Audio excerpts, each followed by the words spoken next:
প্রিয় দর্শক আসসালামু আলাইকুম, আশা করি আপনারা ভালো আছেন। আলহামদুলিল্লাহ আমরা ভালো আছি। আমাদের মাঝে আজ উপস্থিত আছে মোহাম্মদ ইয়াসিন শেখ, নতুন করে আমাদের অতিথি আছে প্রিন্স আকাশ।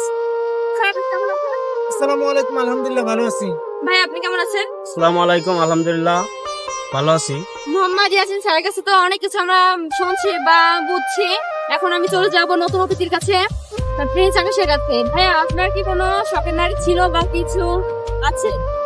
জান্নাত শখের নারী বলতে ছিল কেউ একজন, হয়তোবা পরিস্থিতির কারণে তারে আমি পাই নাই, কি আল্লাহ হয়তোবা উপরওয়ালা আমাদের মিলন লিখে রাখে নাই, যার কারণে তাকে আমি পাই নাই। আসলে হয়তোবা উপরওয়ালা আমাদের কপালে দুজনের মিলন একসাথে লিখে রাখে নাই, যার কারণে তারে আমি পাই নাই। বিষয়টা এমন না যে ভালো তারে কম বাসছিলাম, ভালো আমার মন থেকেই বাসছিলাম, তারে পাই নাই।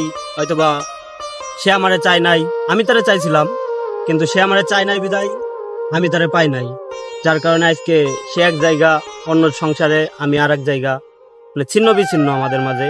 কিন্তু এখনো তারে ভালোবাসি, অফুরন্ত ভালোবাসি। যদি সে চাই, আমি যতদিন আসি সে আমার কাছে আসতে পারে, তার জন্য আমি সবসময় আসি, একটি সমস্যা নাই। সে যদি চাই আমার কাছে আসতে পারে, সমস্যা নাই আমার, আমি তারা গ্রহণ করব যে কোনো কাছে। প্রিন্স আকাশ আপনি কি ওকে ভালোই বাসছেন না সম্মানও করেন? কারণ ভালোবাসায় মেন মূলত হচ্ছে সম্মান। সম্মান যদি না থাকে তাহলে ভালোবাসার কোনো মূল্য নেই। মনে করেন যে ভালোবাসছি আবার সম্মানও করছি, সম্মান ভালোবাসার থেকে বেশি করছি, আবার ভালোও বেশি বাসছি। সম্মান অনেকটা করছি, সে বলতে পারে আমি তার কতটা, সে জানে যে আমি তার কতটা সম্মান করছি, এখন করি। জান্নাত তাকে আমি ভালোবাসতাম, এখনো বাসি, সারা জীবন বাসবো।